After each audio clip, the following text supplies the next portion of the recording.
So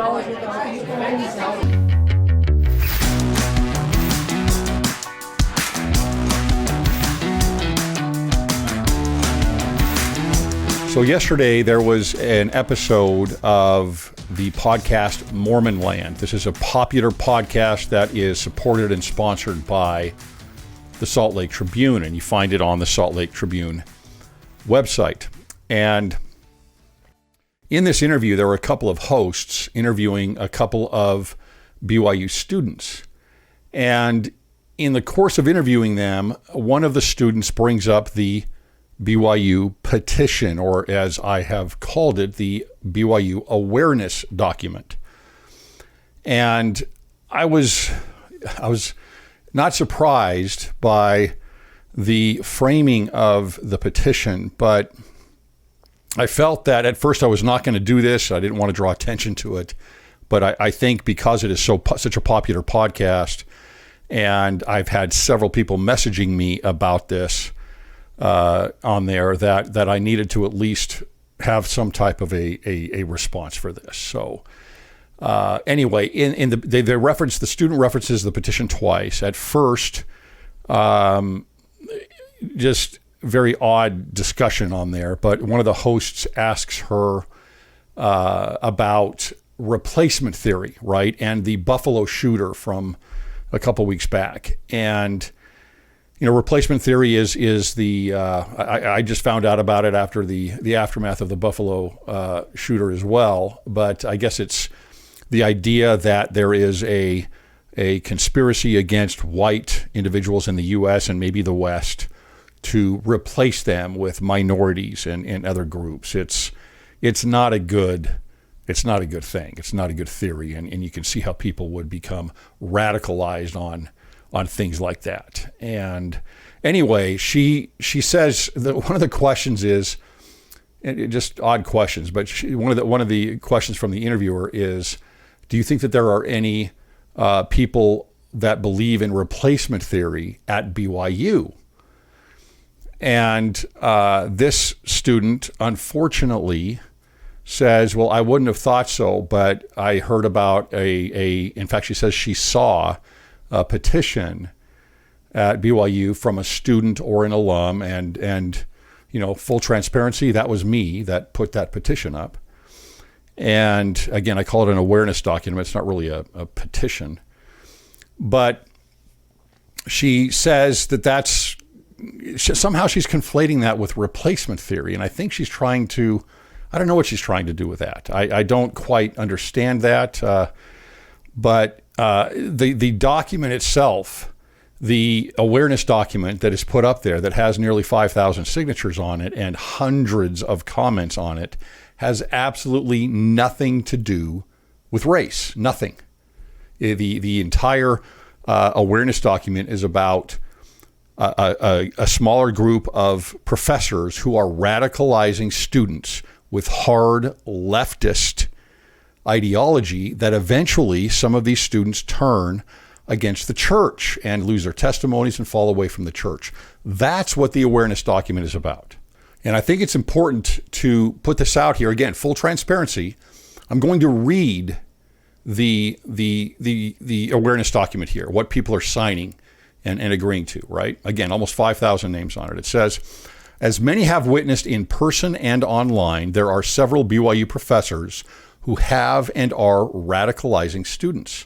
This is not just political, but eventually often turns the students' ire and passion against BYU and against the church and its leaders.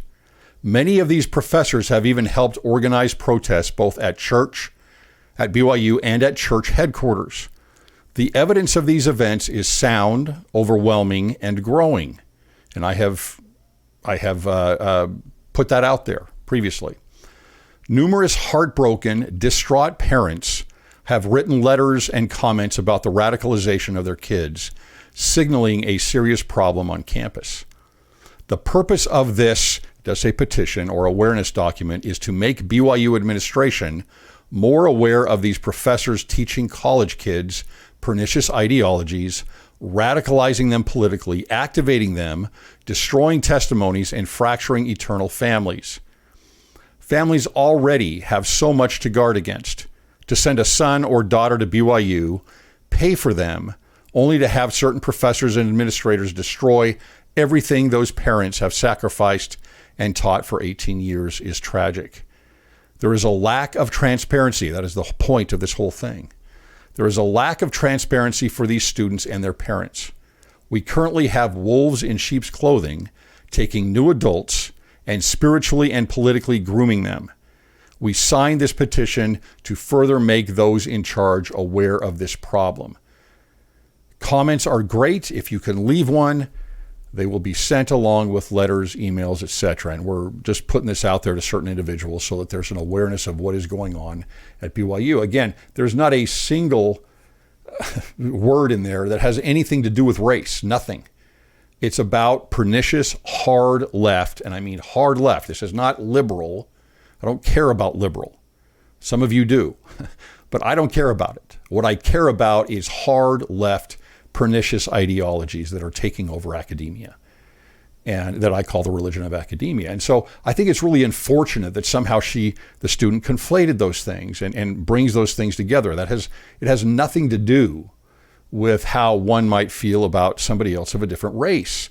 But that is a teaching moment for all of us, because what has happened with these ideologies is that they do get conflated with race or sexual orientation or all of these other things. And then all of a sudden, everything about how to improve the lives of the marginalized and how to improve relations, race relations or sexual orientation or gender or whatever it might be, it's treated as if the only way to do that is with these secular religious, and that sounds like an oxymoron, but it's a secular religion that is pushing it's not even a solution, it's a division for these things. There is no solution based on what they teach.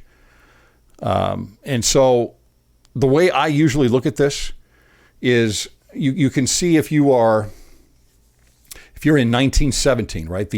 The October Revolution in Russia occurred in October of 1917. And imagine you are around at that time and you're not really in agreement with communism and this new pernicious ideology that's coming around. That, by the way, is brought through by a minority who sees power.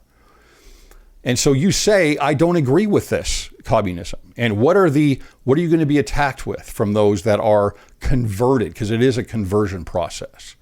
That are converted to these ideologies. What they're going to say to you is, oh, you don't care about the poor, right? Because again, they're conflated into this is the only way to solve this.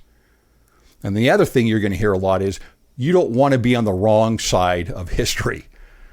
Well, for decades, perhaps, some of those people who did disagree with it and maybe had to be silent or were thrown into the gulags or tortured or suffered or killed, eventually, they may have thought I was on the wrong side of history. But history did play out, and they were not on the wrong side of history after tens and tens of millions of people died from this pernicious ideology. And we still have issues in China and now Venezuela and Cuba and North Korea. And of course, we saw what happened with the Maoist Cultural Revolution. We saw what happened with Vietnam and with Pol Pot and all of the others, right? Over and over again, the same thing happened. So you've got to be able to separate these things out. The underlying ideology, the secular ideology, along with, for them, it was class, right? It was the levels of class. And so it was economic, what we would call materialism. For us, it's cultural. And it's divided up among race and sexual orientation and gender and all these other things. But it's the exact same principle. It's the same thing. So I felt like I had to have some kind of a response to this. Nothing in this about race. This is about kids, college students and their parents.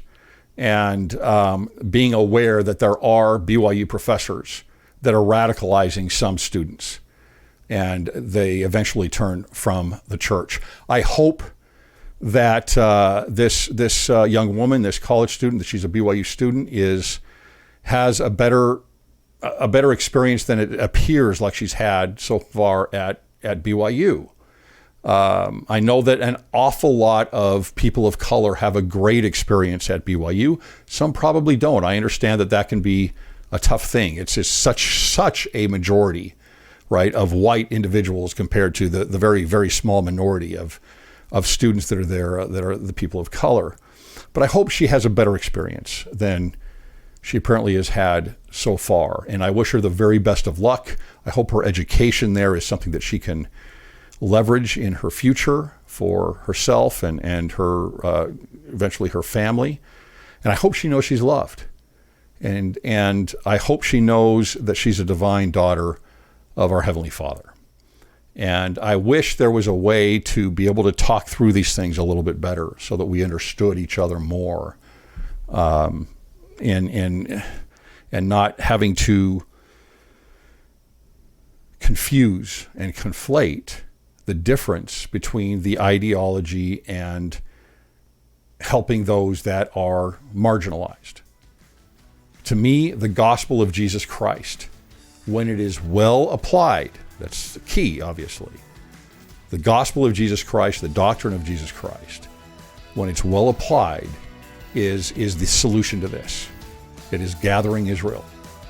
And we can see how that's working in Africa, for example, right now with Black Africans. That is the biggest growth in the church. It's not happening because of leftist doctrine being thrown in at them. Anyway, I'm gonna stop with that. This was not meant to be very long. So if you get a chance, go look at the awareness document, the petition on change.org. It's about the BYU professors. You can find it, and if you still want to sign it, we're about to wrap up with that. You can still sign it, and you can look and read it for yourself and see what it is, because I think a lot of people are going to be confused after hearing that podcast. Thanks for listening.